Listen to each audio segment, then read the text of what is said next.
Welcome back to Justice. We continue tonight with our big story, the release of this explosive memo and the continued fallout. Here with her take on it all, conservative columnist and best-selling author Ann Coulter. All right, Ann, I want you to take a look at this. We've got MSNBC Rachel Maddow. That's it. That's all they've got. This is what all the hype was about? For what is it, 2 weeks now they've been hyping this? I will admit to being shocked that this is what they released. It was just kind of like a sad trombone. We only bring that out for very special occasions. So you have a memo that's been declassified, and in the memo they say that Andrew McCabe used a document that he said he couldn't have gotten a warrant without, that was full of lies, and he didn't tell the court about the bias of individuals involved or that a candidate paid for it. Your take? Well, for one thing, we now know what complete liars the Democrats and all of these hysterical, alleged national security and law enforcement experts are about, oh, it's going to blow up any sort of, we'll have terrorist attacks. What will we do if this memo comes out? And then it comes out, oh, that's all it is. Well, there were people who had seen the memo, who knew what the information was. And I think at this point, their argument is the fact that and by the way, it makes me totally love, and I think it makes most Americans love Trump even more. It really, It illustrates the point that it was always Donald Trump against both the Republican and the Democratic Party. It is Washington, D.C. against the people.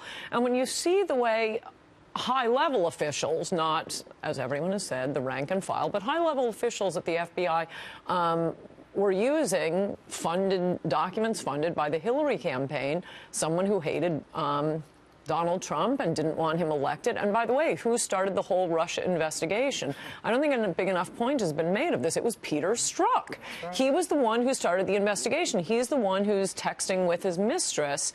But I do think that Rosenstein probably, there are two separate issues. One is the Rosenstein, the civil liberties violations. Right. And I think Rosenstein should probably go. I don't know why Trump was ever... You think? Why was Trump ever hiring members of the swamp to begin with? I'm kind of mad at Trump for that. There are plenty of lawyers out in America who went to Harvard, too. You didn't have to move somebody over from the swamp, so he deserves what he gets. But now that he's found out, he should fire Rosenstein. Mueller, however, he hasn't done any of this. The danger with Mueller is he's looking like Patrick Fitzgerald. Remember the one independent counsel we had? Yes, I do. There was no crime. Right. And so all these people on TV keep talking about a perjury trap. They obviously have not the first idea what a perjury trap is. It's not just putting someone under oath when, ooh, you know what the truth is, we think this person is going to lie. No, it's when you are putting people under oath when there's no crime. Yeah. And that's what Patrick Fitzgerald did. He found out there was nothing illegal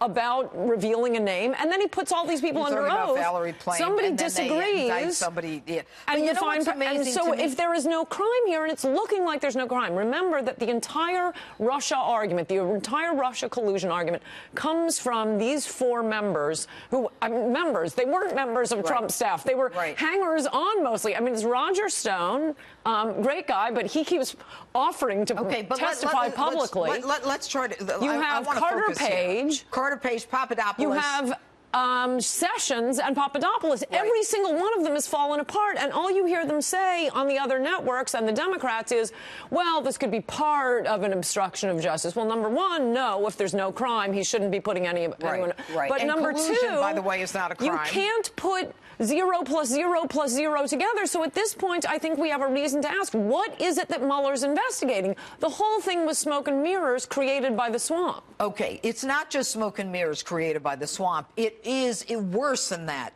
It's going to one of the highest courts in the country. Right. And I would think that the judge up there, because look, if someone came to me, a cop came to me and said, hey, Judge, I want a warrant. I put him under oath. He swears to this and that, and he's pulling the wool over my eyes, I'd have his badge. That's the end of it. You don't do that. How is the judge and the court tolerating this?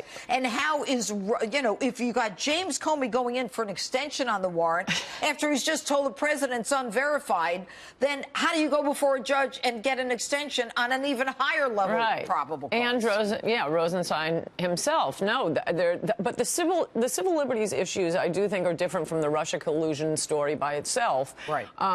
it just seems to me both of them are falling apart.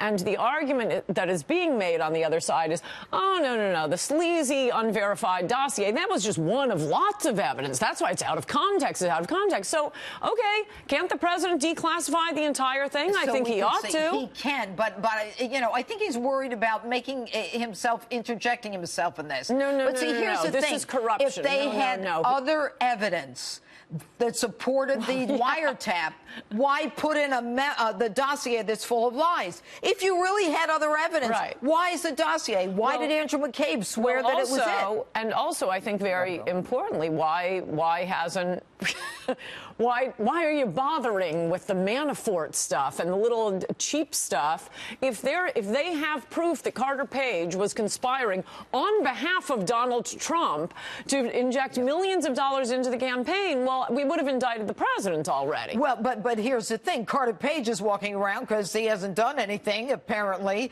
And you got Manafort indicted for something that is fruit of the poisonous tree, for which he should move to have the charges. But also is not Coulter. collusion. It's not collusion, and Coulter. Thanks. We could go on for an hour.